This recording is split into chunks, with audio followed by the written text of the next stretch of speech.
What up, everybody? It's Dictator Rabbit here. I'm going to be giving you the rotation for the current iteration of the Pyrotech PT, and it is the mirror class of the Plasmatech Vanguard.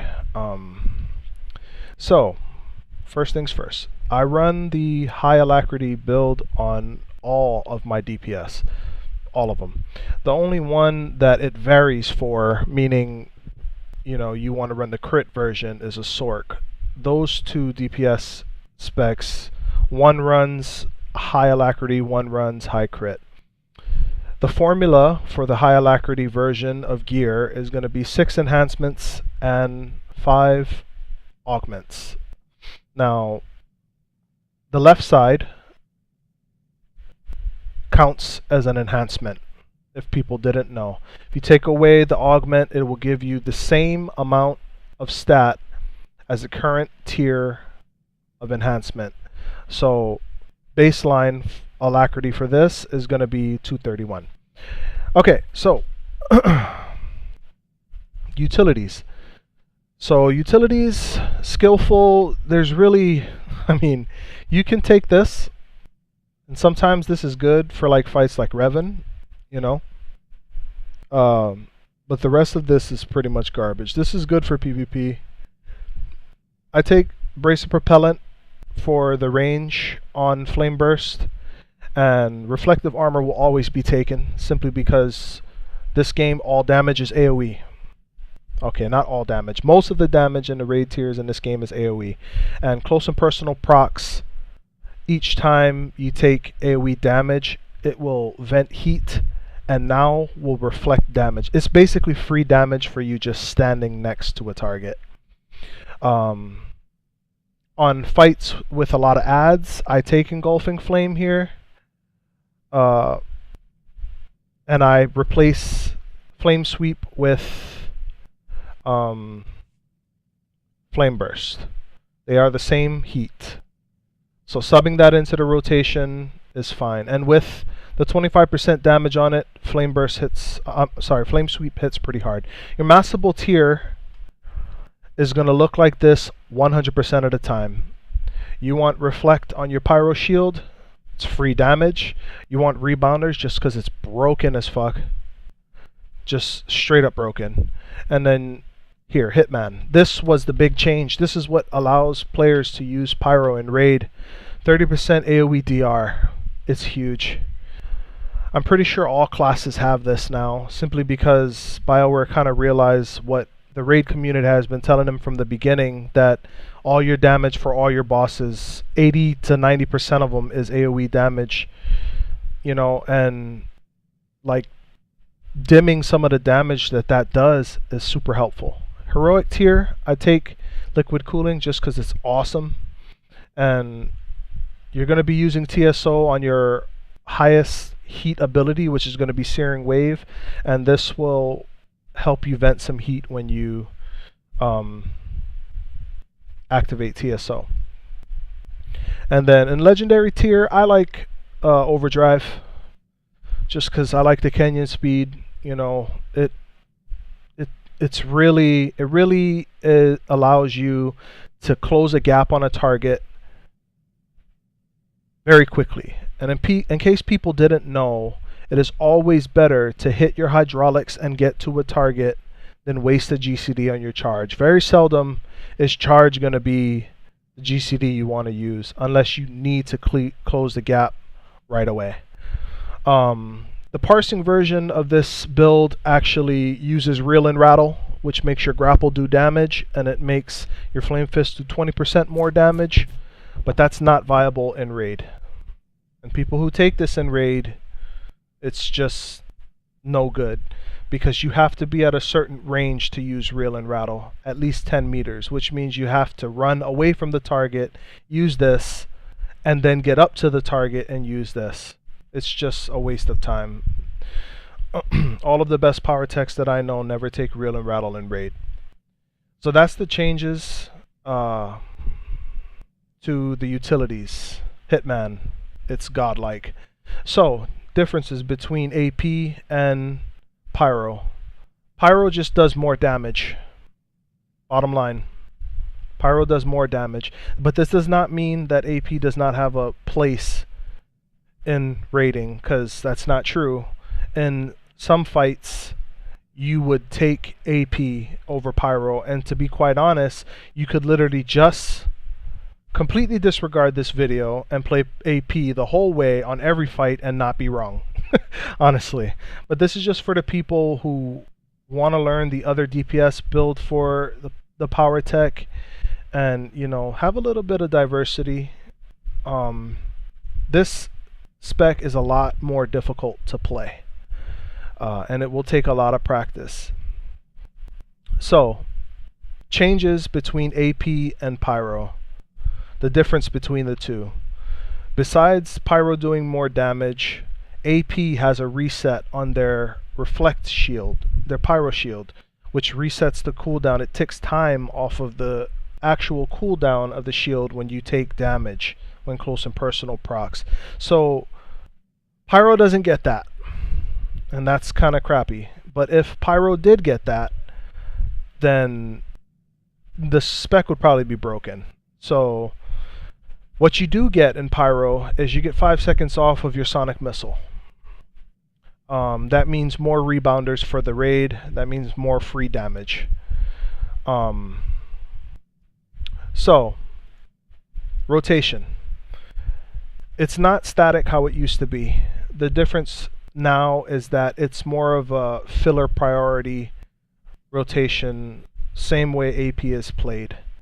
Few rules that you want to follow when you play this spec is never fire a rail shot unprocced. Flaming Fist will proc your rail shot to make it automatically crit 100% of the time. You don't get the buffs to rail shot that you do in AP, so you're not going to be seeing no 21k rail shots in Pyro. It's going to be roughly 13 to 14k, but still, it's 100% hit every time crit. Never fire and immolate without at first firing Searing Wave, simply because Searing Wave gives immolate a 20% buff to the damage that it does. And in case you didn't know, the 6 set for Pyro Pyro PT is an auto crit every minute on immolate.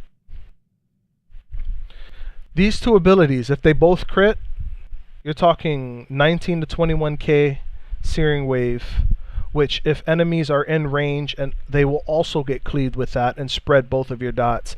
And I've seen as high as 30k crits, 32k crits, honestly. Full raid buff, both relics up, Adrenal on immolate. It's pretty ridiculous. So this class, this spec has 4 dots. Only 2 of them you can keep up 100% of the time, and that's going to be your activatable ones, Scorch and Incendiary Missile. You get a dot from Flaming Fist. Well, it's not necessarily a dot, it's elemental damage. And you get a dot from your cylinder. Now, Scorch is a 30-second dot, and Incendiary Missile is a 15% dot, a 15-second dot. What this means is you're gonna reapply Incendiary Missile once before you reactivate Scorch. This helps you, so you know that every other time you put Incendiary Missile on the target, it's going to be time to put Scorch on the target. In the high alacrity build, best in slot gear, it's roughly 8 GCDs, 8 to 9 GCDs before you have to reapply Incendiary Missile. So, I'm going to beat on this dummy here. I'm going to let you know my precast, what I do. So some people like to precast Searing Wave to automatically buff immolate. I don't do that. What I do is I just make sure I have my 2 stacks of superheated flamethrower. You never want to fire Searing Wave without this, but it will be up. This spec auto attacks a lot. Meaning you're going to be doing this rapid shot a lot. Simply because managing heat is the hardest part with playing this spec, other than keeping your dots up. So Your shoulder cannon, I like to line them up with explosive fuel. The cooldowns are pretty close. So what I do is I dot, and I flame burst once. This will proc my 6 set bonus for Immolate. So it looks like this.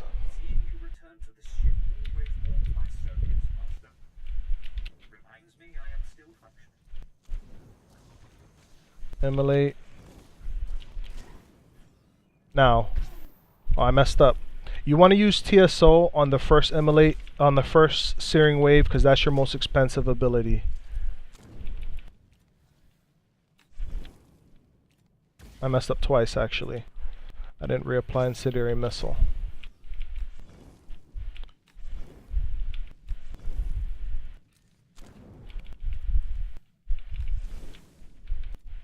Reapply. So this, just like every DPS spec, it's just muscle memory. Reapply your dots a little bit early, then go back into the damage here. Normally you don't want to do that. You want to let your dots get full duration. That's tried and true with every dot spec.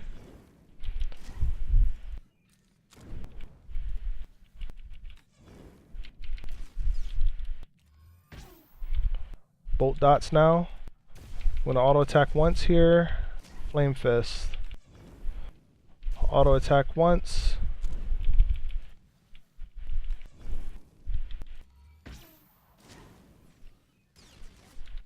Preload the shoulder cannons.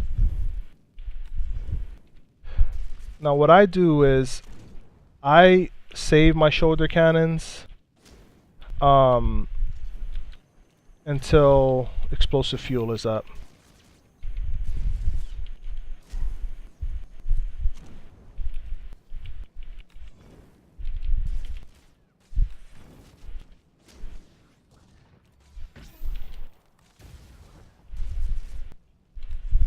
We're going to delay the Searing Wave here for TSO to come off cooldown.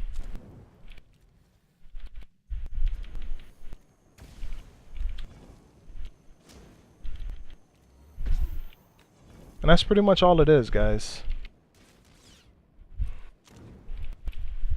You're paying attention to your Incendiary Missile and making sure that you can keep 100% uptime on it.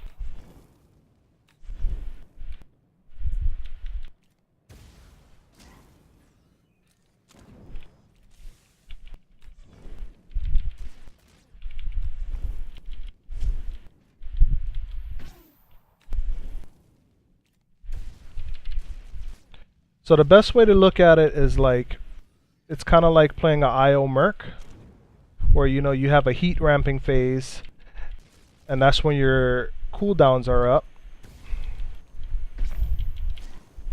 Another thing that you don't want to do, which is what I've been doing here, like a nub sack, is delaying those rail shots. You want to fire them off.